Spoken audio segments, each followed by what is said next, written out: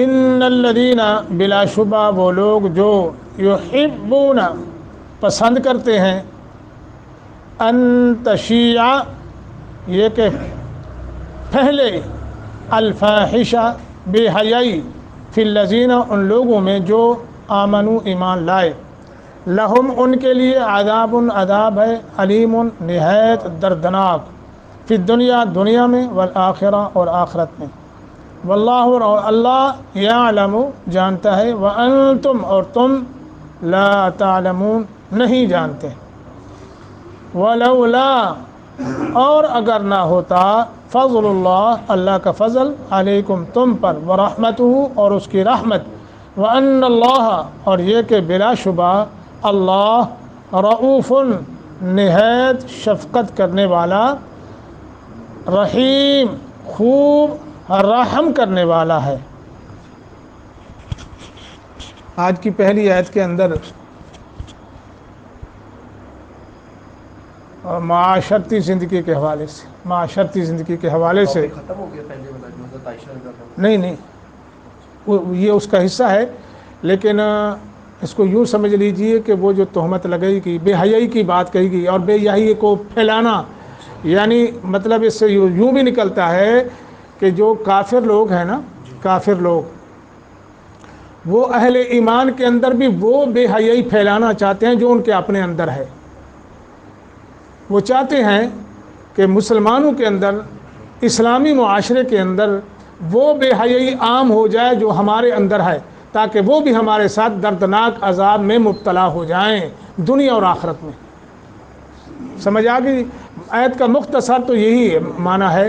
اور اب دیکھ لیں آپ کہ اس وقت مسلمان معاشرہ میں یا مسلمان ممالک یا مسلمانوں کے اندر غیر مسلم نے کون سی ایسی چیز چھوڑی ہے، کون سا ایسا مرحلہ شعبہ مسلمانوں کا چھوڑا ہے جس کے اندر انہوں نے بے حیائی پھیلانے کی کوشش نہ کی ہو، اور کسی حد تک وہ کامیاب ہیں۔ 10 سالوں میں کامیاب بھی ہوئی، پاکستان کے اندر بھی لا بن چکا ہے کہ جائے کرتے آپ سوچیں دماغ میں لڑکا ہوں وہ لڑکا ہے، سوچیں دماغ میں لڑکی سوچ دے میں لڑکا ہوں وہ لڑکا ہے، لڑکا سوچ دے میں لڑکی دو لڑکی ہے، باقاعدہ کلاسز لگائی جاتی ہیں اور اس کی اپروول ہو چکی ہے، یہی بے حیائی پھیلانا ہے۔ جی میں ادھر ہی آ رہا تھا، تو میں یہی عرض کر رہا تھا کہ کسی حد تک وہ کامیاب ہو گئے۔ تو ایک تو مسئلہ یہ آپ نے دیکھ لیا، سن لیا کہ اب مرد عورت بن رہا ہے، عورت مرد بن رہی ہے، یعنی تصور میں، اور پھر اس کی کلاسز اور پھر اس کا پرچار، تو کامیاب ہو گئے۔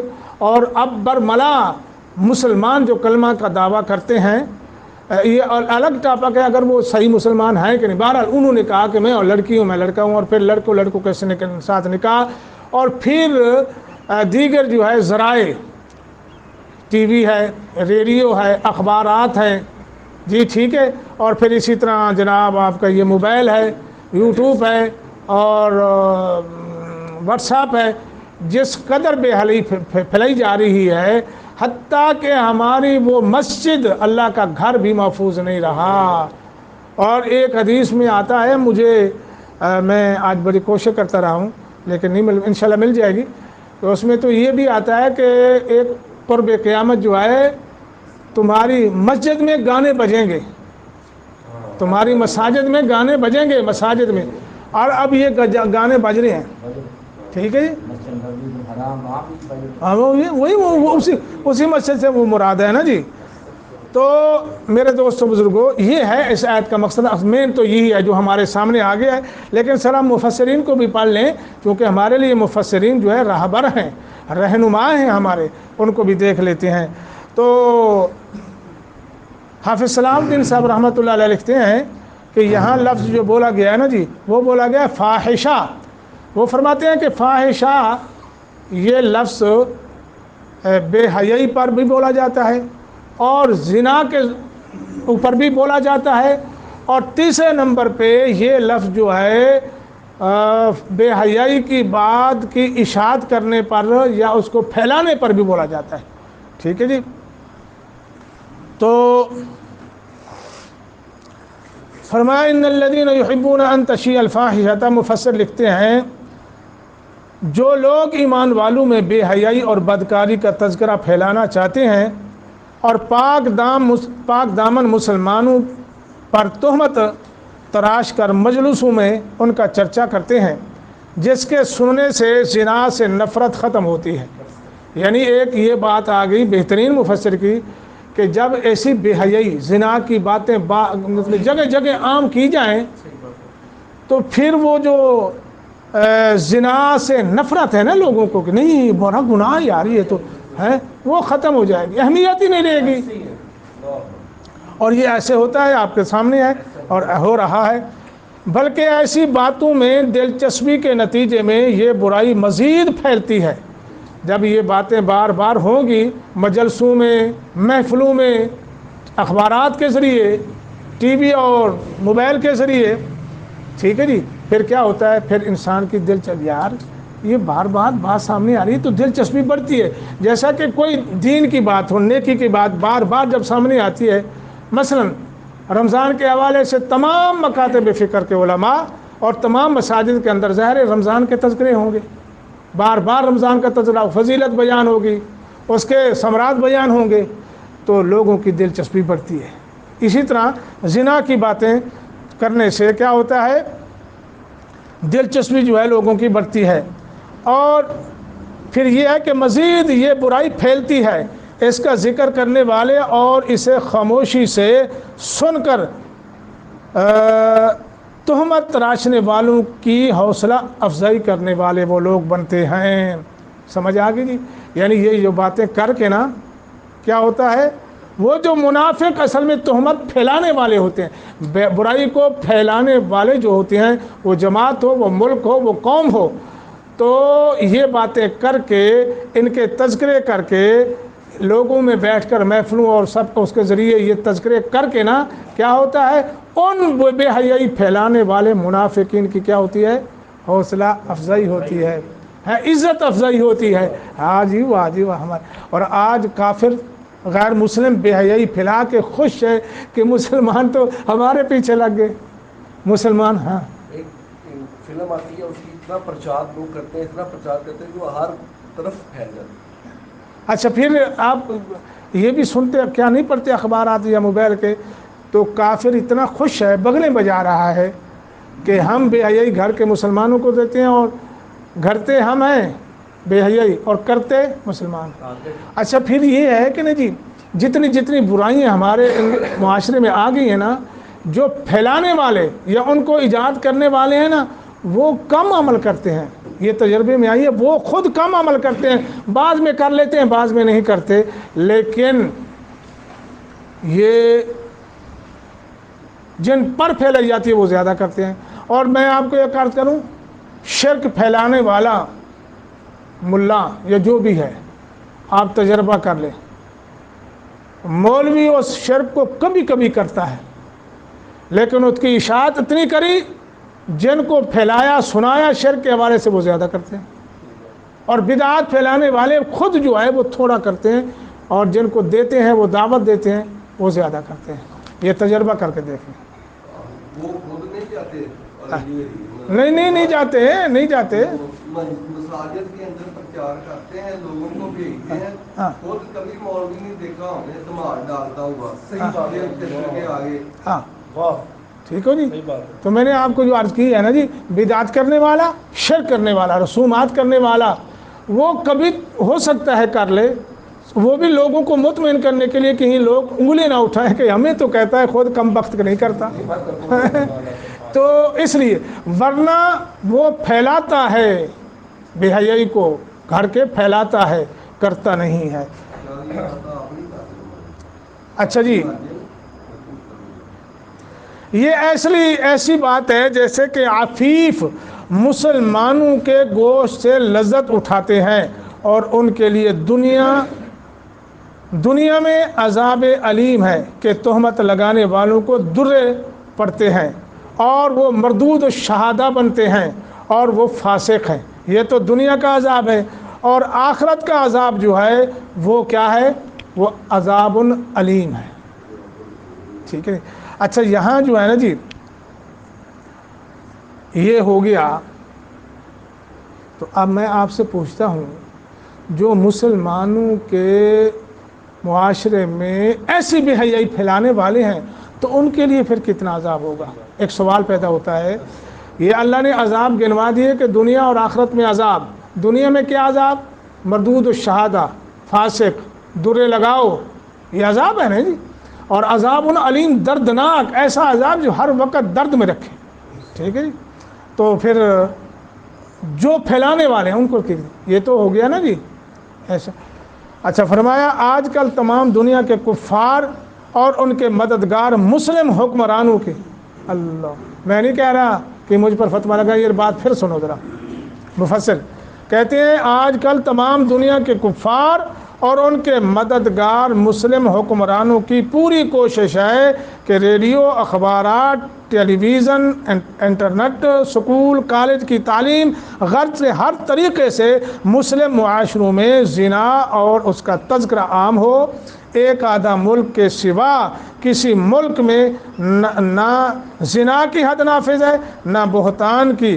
نتیجہ اس کا دشمنوں کے خوف، قتل، غارت، بدامنی، وباؤں اور نئی بیماریوں کے عذاب علیم کی صورت میں سب کے سامنے ہے اور قیامت کا عذاب علیم ابھی باقی ہے. یہ مفسر نے لکھا ہے. یہاں ایک بات نئی جو میں نے آپ کو پہلے کیا اس میں سے ایک جو مفسر نے بات کہی ہے مجھے تو وہ سمجھ آ گئی کہ کافر تو پھیلا رہے ہیں نا، اور ان کو پھیلانے میں مدد کون کر رہے ہیں؟ یا جہاں پہ پلائی جاتی ہے. سمجھا؟ ہم نے اس برائی کو لے کے مدد کی. اور دوسرا آج ہمارے پاکستان کے حکمرانوں کو دیکھ لیں. پاکستان کی بات کر لیں، باقی تو جو ہے نا وہ برائی جب پیش کرتا ہے کفار تو وہ سب سے پہلے ہمارے حکمرانوں کو پیش کرتا ہے. پھر ہمارے حکمران جو ہے دھیرے دھیرے اس کو ہمیں دیتے ہیں اور پھر دیکھتے ہیں کہ جب کچھ معاشرہ اس میں آگے آئے پھر سختی سے کرواتے ہیں، پھر سختی سے عمل کرواتے ہیں. یہ آدمی کے اندر جو ریڈیو میں ہوتی ہے اس کو ذرا نام کریں. ٹھیک ہے نا جی.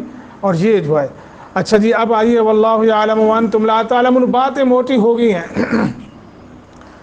زنا کی حد اور بہتان کی حد جو اللہ نے مقرر فرمائی ہے، واللہ یعلم وانتم لا تعلمون، اس کی تشریح یعنی زنا کی حد اور بہتان کی حد جو اللہ نے مقرر فرمائی ہے، اور ایمان والوں میں بے حیائی پھیلانے والوں کے لیے دنیا اور آخرت میں جو عذاب علیم اللہ نے رکھا ہے. تو اس کی وجہ یہ ہے کہ اللہ تعالیٰ ہر بات کو جانتا ہے. ہاں جی، اسے ان گناہوں کے خوفناک نتائج کا اس اللہ کو خوب علم ہے. اس لیے اللہ پاک نے یہ بھی جو عذاب علیم رکھا ہے اس کو بھی جانتا تھا، درے لگانے کو بھی اللہ جانتا ہے. ٹھیک ہے جی. اور بے حیائی پھیلانے والوں کے لیے جو اللہ نے عذاب رکھا ہے اس کو بھی خوب اللہ جانتا ہے. ہاں یہ بھی کہ انہیں کیسے روکا جا سکتا ہے اس کو بھی اللہ جانتا ہے. ٹھیک ہے جی. اور تم نہیں جانتے، لہذا تم اپنی عقل سے جو بھی قاعدہ قانون مقرر کرو گے وہ تمہاری لا علمی کی وجہ سے ہے. کبھی بھی مسلمانوں کی پاک دامنی اور ان کی عزت و آبرو کی حفاظت کا ضامن نہیں بن سکتا تمہارا اپنا بنایا ہوا قانون. ہاں مسلمانوں کی عزت اور پاک دامن مردوں عورتوں کا وہ معاشرہ جو ہے، ان کی آبرو جو ہے اس کی حفاظت اگر ہو سکتی ہے تو اللہ کے نازل کردہ بتائے ہوئے قانون آئین سے ہو سکتی ہے، تمہارے اپنے بنائے ہوئے آئین سے نہیں ہو سکتی. اگلی آیت ہے ولولا فضل اللہ. اس کو ہم پہلے بھی اس پہ پڑھ چکے ہیں. اس کا جواب جو ہے معذوف ہے. فرمایا تو تمہیں توبہ کا موقع ہی نہ ملتا اگر اللہ تمہارے گناہوں پر فوراً مواخذہ کر لیتا تو اللہ قادر ہے کہ نہیں؟ کوئی پوچھنے والا ہے اللہ سے؟ نہیں ہے نا. تو اللہ اگر ایسا کرتا تو پھر زمین کے اوپر کوئی نظر نہ آتا. ٹھیک ہے. وَلَوْ يُؤَاخِذُ اللَّهُ النَّاسَ بِمَا كَسَبُوا لَعَجَّلَ لَهُمُ الْعَذَابَ بَل لَّهُم مَّوْعِدٌ لَّن يَجِدُوا مِن دُونِهِ مَوْعِلًا. یہ سورۃ بنی اسرائیل کی آیت ہے. اگلی آیت بھی یہی ہے. ٹھیک ہے جی. اگلی آیت خیر وہ ہے. تو پھر یہ ہے کہ اللہ اگر تمہیں یہ موقع اپنا فضل نہ کرتا، اپنی رحمت نہ کرتا، تمہیں موقع نہ دیتا تو تم تو ہلاک ہو جاتے. اگر اللہ فوراً تمہاری گرفت کرتا تو پھر یہ ہوتا. لیکن یہ تو محض اللہ کا فضل ہے، اس کی رحمت ہے، وہ رؤوف الرحیم ہے. ہاں جی، کہ اس نے تمہیں مہلت دی اور توبہ کا اللہ نے موقع تمہیں دے دیا، فراہم کر دیا. ہاں جی، تاکہ تم توبہ کر کے پاک ہو جاؤ. ہاں جی، تمہاری طہارت ہو جائے، تمہارا تزکیہ ہو جائے. یہ اللہ کا